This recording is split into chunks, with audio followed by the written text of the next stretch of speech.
আচ্ছা, কি বলছে বাংলার ফুটবলের লেটেস্ট আপডেট? কি বা বলছে একদম এশিয়ান ফুটবলের লেটেস্ট আপডেট? সবকিছু নিয়ে কথা বলবো। কারণ একদিকে বাংলাদেশে খেলা বিদেশি ফুটবলার ৩ মাস নাকি বেতন পাচ্ছে না এবং সে আসতে চাইছে ইন্ডিয়াতে, আসতে চাইছে ইস্ট বেঙ্গল, এবং অবশ্যই এফসির তরফ থেকে মোহনবাগানকে সরাসরি বলা চলে যে এলিমিনেট করে দেওয়া হয়েছে এফসি চ্যাম্পিয়ন্স লিগ 2 থেকে।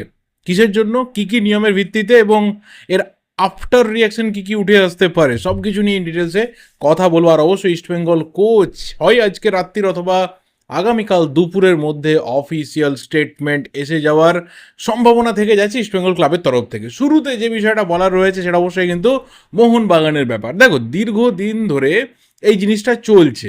এএফসির যে কোথাও তেলের দেশগুলোকে আলাদা করে দেখা, অন্যভাবে দেখা, হ্যাঁ আমরা মানি, আমরা জানি, আমরা বুঝি যে আলটিমেট যে ক্যাশ কাউ সেটা পুরোপুরি কিন্তু ওখান থেকে কন্ট্রোলড হয়। আলটিমেট যে টাকার ফ্লোটা সেটা আসে ওই আরব কান্ট্রিজগুলো থেকে। কিন্তু তাহলে বাকি দেশগুলোকে নিয়ে এত বড় এশিয়ান ফুটবল কনফেডারেশন বানিয়ে রাখার কি দরকার রয়েছে? তাহলে আলটিমেট পুরোটা আরব ফুটবল কনফেডারেশন হয়ে যাক, আমরা আমাদের মতো করে এখানে ফুটবলটা খেলি, ভাগ হয়ে যাক সবটা, যে একদিকে শুধুমাত্র তেলের দেশ থাকবে, একদিকে নন তেলের দেশ থাকবে। তো এইভাবেই ভাগটা হয়ে যাক না। যখন তোমার সিচুয়েশন পুরোপুরি একটা দেশের ডিফারেন্ট রয়েছে, একটা দেশ থেকে মিসাইল ছাড়া হচ্ছে অফিসিয়াল একটা এফসির ম্যাচে, সেখানে দর্শকরা স্টেডিয়ামে বসে ওপরের দিকে ক্যামেরা তাক করে দেখতে পাচ্ছেন যে মাথার উপর দিয়ে মিসাইল উড়ে যাচ্ছে। ঠিক সেই অবস্থাতে মোহনবাগান ইরানে না যাওয়ার সিদ্ধান্ত নেয়, এবং সেখানে তারা কিন্তু ম্যাচটা খেলবে না এরকম জানায়নি। তারা এএফসিকে বারংবার জানিয়েছিল, প্লেয়াররা প্রত্যেকে চিঠি লিখে জানিয়েছিল যে এই ম্যাচটা তারা ডেফিনেটলি খেলতে চায়। কিন্তু দুটো অপশন, যে এক, কোনো একটা নিউট্রাল ভেন্যু যেখানে পুরোপুরি শান্তির পরিবেশ রয়েছে, দুটো টিম খুব ভালোভাবে সুশৃঙ্খলভাবে সেখানে ম্যাচটা খেলতে পারবে, অথবা পুরো পরিস্থিতি শান্ত হয়ে যাওয়ার পর ইরানে দরকার হলে ম্যাচটাকে রিশিডিউল করা হোক, যখন আর কোনো রকম সমস্যা থাকবে না। তো যাই হোক, পরবর্তীতে যেটা পরিষ্কার বোঝা যায় যে এএফসি কোনোভাবে না তো এই ম্যাচটাকে অন্য কোনো দেশে নিয়ে যেতে চাইছে, না অন্য কোনো সময়ে ম্যাচটাকে নিয়ে যেতে চাইছে। ওরা চাইছে 2 অক্টোবর যে টাইমিংয়ে খেলা ছিল সেই টাইমিংয়ে খেলা হবে, ট্রাক্টরের ঘরের মাঠেই খেলা হবে, তাবরিজেই খেলা হবে। যতই তাবরিজে ঠিক সেই ম্যাচের আগের রাতে ব্যালিস্টিক মিসাইল উড়ে যাক না কেন, জিওপলিটিক্যাল সিচুয়েশন সেই দেশে যাই থাকুক না কেন, আমাদের দেশের তরফ থেকে 2 তারিখে যেদিনকে ম্যাচটা ছিল সেই দিনকে সকালে যতই গভর্নমেন্টের তরফ থেকে নোটিফিকেশন জারি করা হোক যে ইরানে ট্রাভেল অ্যাডভাইজারি থাকছে, যে দয়া করে যাবেন না, দয়া করে সেই জায়গা থেকে দূরে থাকুন, এবং যারা ইরানে রয়েছেন তারা এম্বাসির সাথে যোগাযোগ রাখুন। যতই এই ধরনের সিচুয়েশন একটা দেশ থেকে পাঠানো হোক না কেন, সেই দেশের একটা ক্লাব যখন এফসির কাছে বারবার রিকোয়েস্ট পাঠিয়েছে, তাদের সেই রিকোয়েস্টটা শোনা হবে না, এটা আগে থেকে ক্লিয়ার হয়ে গেছিলো। এবার এত তাড়াতাড়ি যে প্রোঅ্যাক্টিভ হয়ে এফসির তরফ থেকে ভার্ডিক্ট বেরিয়ে আসবে, এটা হয়তো আমরা অনেকে এক্সপেক্ট করিনি। আমরা হয়তো ভেবেছিলাম যে কিছুটা সময় হয়তো এফসি নেবে, হয়তো পরিস্থিতিকে বোঝার চেষ্টা করবে, কিন্তু ন্যাচারালি তাদের যা আপাতত সিচুয়েশন রয়েছে সেই জায়গা থেকে তারা ডিসিশন নিয়েছে। আর এটা আমার মনে হয় যে গোটা এশিয়াতে সবাই খুব ভালো করে জানে যে যেমনই সিচুয়েশন তৈরি হোক না কেন, ভারত বরাবর কিন্তু ইসরায়েলের পাশে থাকে। ভারতের সাথে ইসরায়েলের যে বন্ধুত্বপূর্ণ সম্পর্ক বিভিন্ন ফ্যাক্টরের ওপর বেস করে থাকে, সেটা সবসময় কিন্তু স্ট্রং থাকে। অন্যান্য দেশের সাথেও যে সম্পর্ক রয়েছে তাদের থেকে যে অনেক বেশি কড়া এবং মজবুত সম্পর্ক, সেটা কিন্তু আমাদের রয়েছে ইসরায়েলের সাথে। আর এখানে যেহেতু ইরান হামলাটা সরাসরি করছে ইসরায়েলের ওপর, এবং সেখানে দাঁড়িয়ে ভারত থেকে একটা ক্লাব তারা চাইছে যে ম্যাচটা অন্য দেশে চলে যাক বা পরবর্তী সময়ে হোক, সেটা যদি এফসি মেনে নেয় তাহলে জিওপলিটিক্যালি এটা প্রুভ হয়ে যাবে যে সত্যি ইরান কিন্তু অশান্ত হয়ে রয়েছে। তাদেরকে তো এটা দেখাতে হবে যে দেখো, ইরানে ম্যাচ হচ্ছে, যতই ব্যালিস্টিক মিসাইল ওপর দিয়ে উড়ে যাক না কেন, যতই সিচুয়েশন খারাপের থেকে খারাপের দিকে এগিয়ে যাক না কেন, ইরান কিন্তু শান্ত রয়েছে। ইরান এই মুহূর্তে যে শান্তির পরিবেশটা ধরে রেখেছে, আগামী দিনে ইরানের এমিরকে বিশ্ব শান্তিতে নোবেল পুরস্কার দেওয়া হবে, এটা এএফসিকে দেখাতে হবে। এএফসি শুধুমাত্র যে ফুটবলের বেসিসে এই ডিসিশনটা নিয়েছে, এটা আমার মতো কোনো একজন সাধারণ ফুটবল ফ্যান কখনোই বিশ্বাস করবে না যে রীতিমতো সকাল থেকে রাত অবধি শুধুমাত্র ফুটবল না, দিনের পর দিন, রাতের পর রাত জিও পলিটিক্যালের বিভিন্ন যা নিউজ রয়েছে, যা কিছু আপডেটস রয়েছে এবং যা কিছু ফিউচারিস্টিক বা বিভিন্ন ওপিনিয়ন্স উঠে আসে, সেগুলোকে ক্রমাগত খবর রাখার চেষ্টা করে। অ্যাটলিস্ট আমার মাথা থেকে এটা ঢোকাতে পারবে না যে এফসি শুধুমাত্র ফুটবলের রুল বুক ধরে মোহনবাগানকে এই শাস্তিটা দিয়ে ফেললো, যে মোহনবাগানকে সরাসরি একটা তাদের তরফ থেকে বুলেটিন জারি করে দেওয়া হলো, কোনো রকম ক্লাবকে আলাদা করে চিঠি পাঠিয়েছে কিনা সেটা ক্লাবের তরফ থেকে অফিসিয়ালি কোনোদিনও স্টেটমেন্ট এলে আমরা জানতে পারবো। একটা বুলেটিন জারি করে জানিয়ে দেওয়া হলো যে মোহনবাগানকে এখানে তারা মোহনবাগান উইথড্র করে নিয়েছে নিজেদেরকে, এটা আপাতত প্রমাণ হয় যেহেতু তারা ম্যাচ খেলেনি এবং যত ম্যাচ আপাতত রয়েছে আগামী দিনে মোহনবাগানে সেটা বাতিল হয়ে যাচ্ছে এবং গোটা গ্রুপটা যখন পুরো শেষকালে কমপ্লিট হবে সেদিনকে দেখা যাবে যে মোহনবাগান এই গ্রুপটা থেকে কোনো পয়েন্ট পায়নি, জিরো, সব কিছু জিরো রয়েছে। আর প্রথম ম্যাচটা গোললেস ড্র হয়েছিল, আমি জানি না সেটার আলটিমেট ডিসিশন কী আসবে, সেটা হয়তো এমন হতে পারে যে রবসন কুলবকেও সেটা পরবর্তীতে 3-0 একটা রেজাল্ট দিয়ে দেওয়া হতে পারে। অর্থাৎ মোহনবাগান যে 1 পয়েন্টটা কালেক্ট করেছিল সেই কালেকশনটা মোহনবাগানের তরফ থেকে নিয়ে নেওয়া হলো। এবার ব্যাপারটা হচ্ছে যে এরপর কি বিষয় হতে পারে, কি কি জিনিস আমরা দেখতে পারি, এআইএফএফ কি করবে সিরিয়াসলি জানি না। কারণ ন্যাচারালি আমাদের দেশের ফুটবলটা এমন একটা জায়গাতে রয়েছে, যতই আমরা ইকোনমিক্যাল একটা স্ট্রং দেশ হই না কেন, যতই আমাদের মিলিটারি স্ট্রং জায়গাতে আমরা থাকি না কেন, যতই আমরা গোটা বিশ্বের মধ্যে নাম্বার 1 ডেমোক্রেটিক কান্ট্রি হই না কেন, যতই আমরা ক্রিকেটে নাম্বার 1 কান্ট্রি হই না কেন, সেটা বাংলাদেশ মানুক না মানুক সেটা অন্য ব্যাপার, যতই আমরা সব জায়গাগুলোতে স্ট্রং থাকি না কেন, ফুটবলটাতে কিন্তু আমরা স্ট্রং নই। ফুটবলটাতে আমরা ভীষণভাবে উইক। আমরা যথারীতি কোনোভাবেই এএফসির বিরুদ্ধে হামলা জারি করতে পারবো না, সেই গার্ডস আমাদের দেশের ফেডারেশনে নেই যে বলা যে আমরা এএফসি থেকে বেরিয়ে যাচ্ছি, যেটা এর আগে বহু দেশ করেছে। সেই কারণে আজকে আমরা ইসরায়েলের মতো দেশকে বা কাজাখস্তানের মতো দেশকে বা আর্মেনিয়া, জর্জিয়া এই ধরনের ভালো ভালো দেশগুলোকে বর্তমানে এশিয়ান কান্ট্রি হওয়া সত্ত্বেও এশিয়াতে খেলতে দেখি না, তাদের আমরা ইউরোপে খেলতে দেখি এবং যথেষ্ট ভালোভাবে খেলতে দেখি। সেখানে তার আরও বেটার ফুটবল ইকোসিস্টেমের মধ্যে থাকে, সেটা আমরা কখনোই বলতে পারবো না। আমাদের পরিস্থিতিটা এমন একটা জায়গাতে রয়েছে, চলো আমরা এফসিতে থাকবো না, আমরা ওশিয়ানিয়াতে চলে যাবো, এরকম একটা সিচুয়েশন আমরা তৈরি করতে পারবো না। তাহলে আমরা কি পারবো? তাহলে আলটিমেট যেটা পারবো সেটা হচ্ছে হয়তো সবাই মিলে একটা রিকোয়েস্ট করা যেতে পারে যে এইটা যদি কোনোভাবে রিভোক করা যায়, যদি কোনোভাবে মোহনবাগানকে বাকি 4টে ম্যাচ খেলতে দেওয়া হয়, তবে সেটাও ফেডারেশনের তরফ থেকে করা হবে কি না সিরিয়াসলি জানি না।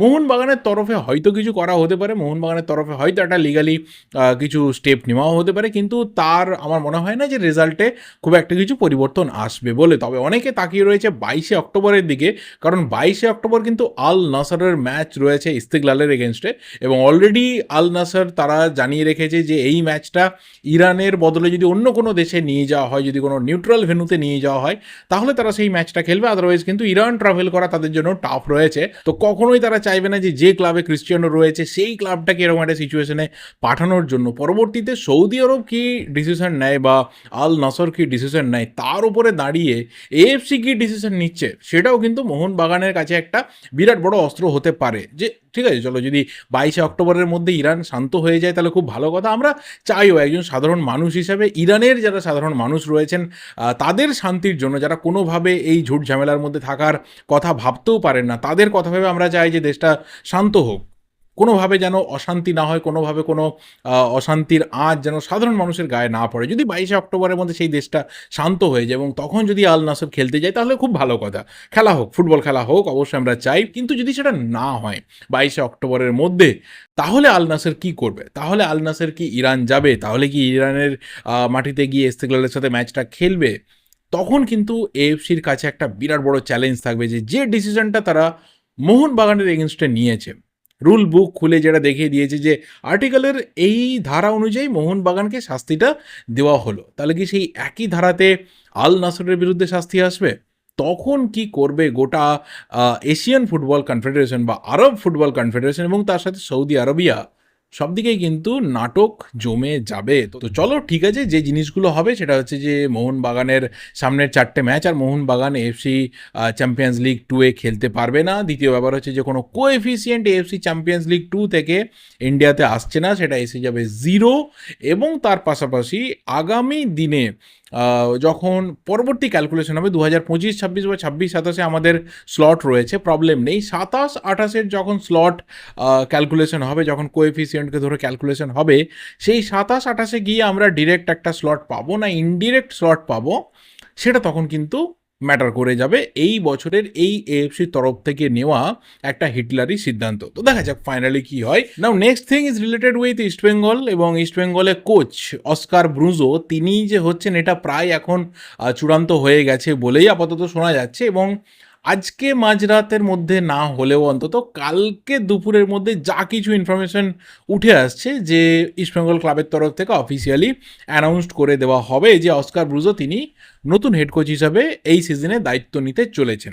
দেখো এই জিনিসটা তৈরি হচ্ছিল যে এটা হবে, এটা মোটামুটি অস্কার ব্রুজো একটা ভালো জায়গা অবধি তিনি এগিয়েছিলেন। অনেক নাম নিয়ে আলোচনা হয়েছে, কিছু নাম সত্যি আলোচনা হয়েছে, আর কিছু নামকে বিভিন্ন জায়গা থেকে ভাসিয়ে দেওয়া হয়েছে যেগুলোর কোনোভাবেই কোনো ভিত্তি ছিল না। যে দুটো নাম নিয়ে সব থেকে বেশি ইস্টবেঙ্গল কর্তারা আলোচনা করেছেন, কথা বলেছেন, এক হচ্ছে অ্যালবার্তো রোকা, সেটা হয়নি এবং খুব আনফর্চুনেট একটা ব্যাপার, হলে হয়তো আরও বেটার হতে পারতো। কিন্তু দ্বিতীয় যে নামটা সব থেকে বেশি লড়াই সবসময় ছিল সেটা অস্কার ব্রুজো, তিনি দায়িত্ব নিচ্ছেন, আপাতত যা কিছু সম্ভাবনা তৈরি হয়ে গেছে। আবার যখন ক্লাবের তরফ থেকে অফিসিয়ালি অ্যানাউন্সড হয়ে যাবে তখন সেটাকে আরও ক্লিয়ারলি ডিসকাস করা যাবে সেটা নিয়ে। চলো, কিন্তু তার সাথে যে জিনিসটা হতে চলেছে যে তিনি দুজন প্লেয়ারকে ইস্টবেঙ্গলে নিয়ে আসছেন, দুজন প্লেয়ারকে নিয়ে আসতে গেলে দুজন প্লেয়ারকে ছাড়তে হবে। এবার এখানে একটা বড় অবস্থা তৈরি হয়েছে যে বসুন্ধরা কিংসে নাকি বিভিন্ন প্লেয়ার তারা ঠিকমতো স্যালারি পাচ্ছে না, এবং এখানে রবসন রবিনো এবং মিগুয়েল, এই দুজনের প্লেয়ারের নাকি প্রায় 3 মাসের স্যালারি একটা হিউজ অঙ্কে বাকি রয়েছে, হিউজ অঙ্কের স্যালারি বাকি রয়েছে, এবং তারা বাংলাদেশ ছেড়ে আসতে চায়। এই ক্ষেত্রে রাউসনের সাথে চুক্তি সম্ভবত নভেম্বর মাসে শেষ হয়ে যাচ্ছে, তার আগেই সে চুক্তি ভেঙে বেরিয়ে আসতে চায় যেহেতু সে স্যালারি পায়নি। এবং মিগুয়েলের ক্ষেত্রেও তাই, তারও কন্ট্রাক্ট খুব তাড়াতাড়ি শেষ হয়ে যাচ্ছে, সেও বেরিয়ে অস্কার ব্রুজোর সাথে ইস্টবেঙ্গলে আসতে চায়। এবার রাউসন রবিনোর ইস্টবেঙ্গলে ঢুকতে কোথাও খুব একটা বড় বাধা থাকবে বলে মনে হয় না, যদি তার যা স্যালারি এক্সপেকটেশন রয়েছে, যা কিছু ডিমান্ড রয়েছে, সেটা ইস্টবেঙ্গলের তরফ থেকে ফুলফিল করে দেওয়া হয়। এবার যেহেতু সেই প্লেয়ারটা বাংলাদেশে স্যালারি পাচ্ছে না, যদি সত্যি সেই রিপোর্ট সত্যি হয়, তাহলে ইন্ডিয়াতে যদি তার একটু কম পেমেন্টও হয়, সেটা কিন্তু সে হয়তো অ্যাকসেপ্ট করে নিতে পারে এই সিচুয়েশনে। এবার এখানে তাকে নিয়ে আসা হতে পারে ক্লেটন সিলভার পরিবর্তে, এটা প্রায় আপাতত বিভিন্ন মিডিয়া থেকে কিন্তু চূড়ান্ত করে দেওয়া হচ্ছে যে ক্লেটন সিলভাকেই জানুয়ারি মাসে ছেড়ে দেওয়া হবে এবং সেখানে রবসন রবিনোকে নিয়ে আসা হবে। অন্য বিষয়গুলো আসছি পরে, জানি এখানে এই এই কথাটা শোনার পরেই কি কমেন্টটা অনেকে লিখে ফেলবে পুরোটা না শুনে, পুরোটা শুনে নাও। আর দ্বিতীয় যে প্লেয়ার সেটা হচ্ছে মিগুয়েল, সেই প্লেয়ারকেও নিয়ে আসা হতে পারে, কিন্তু সেই ক্ষেত্রে কাকে রিলিজ করা হবে? তুমি ডিফেন্সে একটা লোড কমাবে, তাহলে সেই ক্ষেত্রে হেক্টর ইউসতে বা হিজাজিকে ছাড়তে হবে। হেক্টর ইউসতে এজেড একজন প্লেয়ার, এখনও অবধি যে খুব খারাপ খেলেছে বলা যাবে না। হিজাজির একটু আনকমফোর্টেবল সিচুয়েশন রয়েছে, একটু ওর ফিটনেসের প্রবলেম রয়েছে, সেটা খুব একটা মেজর না, ন্যাশনাল টিমের হয়ে খেলতে যাচ্ছে, ডাক পাচ্ছে, খেলছেও, তো খুব তাড়াতাড়ি হয়তো মেন টিমে ফিরে আসবে, মেন ফার্স্ট ইলেভেনটাতে ফিরে আসবে অস্কার ব্রুজো এসে গেলে, কারণ তিনি অনেক বেশি করে ইয়াং এবং ফিট যে কোনো প্লেয়ারের ওপর বেশি ভরসা রাখেন। তো দুজন ডিফেন্ডারের মধ্যে যদি কাউকে ছাড়তে হয় সেটা হয়তো হেক্টর ইউসের ওপর কোপ আসতে পারে, এই যে একটা ফ্যাক্টর সমর্থকরা এখন খুব একটা ভালোভাবে নিতেও পারছে না। কিন্তু এর বাইরে আর কোনো প্লেয়ার নেই যে যার ওপরে কোপ আসতে পারে। ফরওয়ার্ডে দিমিত্রিয়স ডিয়ামান্টাকোস হয়তো এখনও অবধি ডেলিভার করতে পারেনি, বাট একটা একটা হিউজ প্রজেক্ট ইস্টবেঙ্গলের কাছে, প্রচুর ইনভেস্টমেন্ট করেছে এবং একটা প্রমিস রয়েছে ওকে নিয়ে যে অনেক বেটার খেলতে পারবে। দ্বিতীয় প্লেয়ার মাদি তালাল, নিশ্চিতভাবে যে কোনো কোচ তার নিজের টিমে ওকে রাখতে চাইবে। থার্ড প্লেয়ার সাউল ক্রেসপো যে লোডটা নেই, ফিট থাকলে যে ধরনের ওয়ার্ক রেট ওর রয়েছে, হয়তো একটা পেনাল্টি লাস্ট ম্যাচে মিস করেছে ঠিক কথায়, বা অ্যালবিনোকম সেভ করেছে, কিন্তু ওর ওয়ার্ক রেট, ওর ডেডিকেশন, ওর কোথাও একটা গোটা ম্যাচকে রিড করা, কন্ট্রোল করা, এর জুড়ি মেলা ভার। তো এই তিনজন প্লেয়ারকে তো রিলিজ করা যাবে না। কোপ আসতে পারে হেক্টর ইউসতে, আর কোপ আসতে পারে ক্লেটন সিলভার ওপরে, কিন্তু সেই ক্ষেত্রে অস্কার ব্রুজো তিনি ডিফেন্সকে ঝুল করবেন কিনা এটা একটা বড় ডাউট থেকে যাচ্ছে। কিন্তু যেহেতু আনোয়ার আলী এবং লালচুং নুঙ্গা দুজন ইন্ডিয়ান সেন্টার ব্যাক রয়েছে, সেই ক্ষেত্রে হয়তো অস্কার ব্রুজো একটা রিস্ক নিলেও নিতে পারেন, তবে সেটা পরে। কিন্তু এখানে একটা বড় ইস্যু রয়েছে, অনেকে আগের দিনকে কমেন্ট করেছিল যে আনোয়ার আলীর ভার্ডিক্ট আসার পর যদি ইস্টবেঙ্গলের ওপর ট্রান্সফার ব্যান আসে, তাহলে সেই ক্ষেত্রে কি করা হতে পারে, সেই ক্ষেত্রে কি ইস্টবেঙ্গল আর প্লেয়ার সই করতে পারবে? দেখো এই জিনিসটা আমরা আগে দেখেছি যে ট্রান্সফার ব্যান ইস্টবেঙ্গলের ওপর এসেছিল, তারপরে বিভিন্ন কোর্ট কাছারি কেস মোকদ্দমা হয়। তো আমার মনে হয় যে যখন এআইএফএফ এর পিএসসি কমিটির ভার্ডিক্ট আসবে, যদি আসে ট্রান্সফার ব্যানের, তারপর সেটা নিয়ে কথা বলা যাবে। সো বিফোর দ্যাট ভার্ডিক্ট আমরা কেউ এটাকে নিয়ে ডিসকাস করতে পারি না। অ্যাটলিস্ট আমি তো কোনোদিন এই ধরনের ডিসকাস করিনি যে ফিউচারে কী হবে তার উপরে এটা হবে কি হবে না। এখন যেটা কথা হচ্ছে যে প্লেয়ারগুলোকে নিয়ে আসার চিন্তাভাবনা রয়েছে, তাদের টিমটা আরও স্ট্রেনদেন হবে, আপাতত যা সিচুয়েশন রয়েছে সেখান থেকে ঘুরে দাঁড়াতে পারবে টিম, এটা নিয়ে আমরা ভাবতে পারি, কথা বলতে পারি।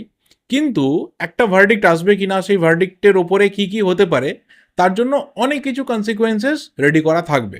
তো শুধুমাত্র ভার্ডিক্টটা আসার পরে যে শুধু ইস্টবেঙ্গলের ওপর ব্যানটা লেগে যাবে এরকম না, সেই ব্যানটা কাটানোর জন্য বা সেই ব্যানটা না খাওয়ার জন্য ইস্টবেঙ্গল কিন্তু চেষ্টা করবে যে কীভাবে সেই ব্যানটা থেকে দূরে থাকা যায়।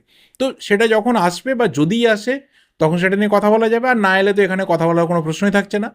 এবার এখানে আরও একটা ব্যাপার, যে রবসন রবিনো যদি ইমিডিয়েট কন্ট্রাক্ট রিলিজ করে দিয়ে বেরিয়ে চলে আসে, ইভেন মিগুয়েলও, তাহলে সেই দুজনকে কি ইমিডিয়েট বেসিসে সিগনেচার করিয়ে নেওয়া হবে? তাহলে তার চান্সও কিন্তু ইমিডিয়েট বেসিসে থেকে যাচ্ছে, কারণ 26শে অক্টোবর থেকে ইস্টবেঙ্গল যাচ্ছে এফসি চ্যালেঞ্জ লিগে খেলতে, এবং অনেক আগে থেকেই ইস্টবেঙ্গলে যে বিদেশি আরও সিগনেচার হতে পারে তার কিন্তু হিন্ট ছিল। অর্থাৎ ইস্টবেঙ্গল চেষ্টা করে যাচ্ছিল যে এই 6 জনের পাশাপাশি আরও 1জন বা 2জন বিদেশি প্লেয়ারকে এই টিমটাতে অ্যাড করতে, যেহেতু এফসি কম্পিটিশনসে সেই রুলটা রয়েছে, এবং আপাতত প্লেয়ারদের ফিটনেস বলো ফর্ম বলো যা অবস্থায় রয়েছে, সেখানে যদি আরও 2টো ভালো মানের বিদেশি অ্যাড হয়ে যায় সেটা টিমের জন্য অনেক বেটার হবে। এবং সেই ক্ষেত্রে কিন্তু চান্স থেকে যাচ্ছে যে যদি রবসন বা মিগুয়েলকে বা দুজনকে একসাথেই অস্কার ব্রুজো তাদের কন্ট্রাক্ট মিউচুয়ালি টার্মিনেট করিয়ে বাংলাদেশ থেকে নিয়ে চলে আসতে পারেন, তাহলে হয়তো এই দুজনের প্লেয়ারের সিগনেচার একইভাবে অস্কার ব্রুজোর সাথে হয়ে যাওয়ার চান্স থেকে যাচ্ছে। কিন্তু সেটা একটা ওয়াইল্ড গেসিংয়ের জায়গায় থাকবে বা একটা ওয়াইল্ড এক্সপেকটেশনের জায়গায় থাকবে। আপাতত যা অবস্থা সেটা হচ্ছে ডার্বির আগে, অনেক আগেই কিন্তু অস্কার ব্রুজোর হাতে দায়িত্ব দেওয়া হচ্ছে, এবং তিনি উইদাউট এনি ডিলে এই টিমটাতে কাজ করা শুরু করবেন, এবং টার্গেট থাকবে যে ডার্বিতে একটা সম্মানজনক রেজাল্ট দিয়ে এই সিজনের প্রথম পজিটিভ পয়েন্টটা তুলে আনা। এটা ইস্টবেঙ্গলের আপাতত টার্গেট রয়েছে। তোমাদের যা যা এবার ওপিনিয়ন রয়েছে রিগার্ডিং অল দিস থিংস অবশ্যই কমেন্ট করে জানাতে থাকো। ভিডিওটা ভালো লাগলে লাইক করো, শেয়ার করো, দেখা হবে পরের ভিডিওতে। Till then subscribe the channel যদি নতুন হয়ে থাকো। Thank you, goodbye and good night.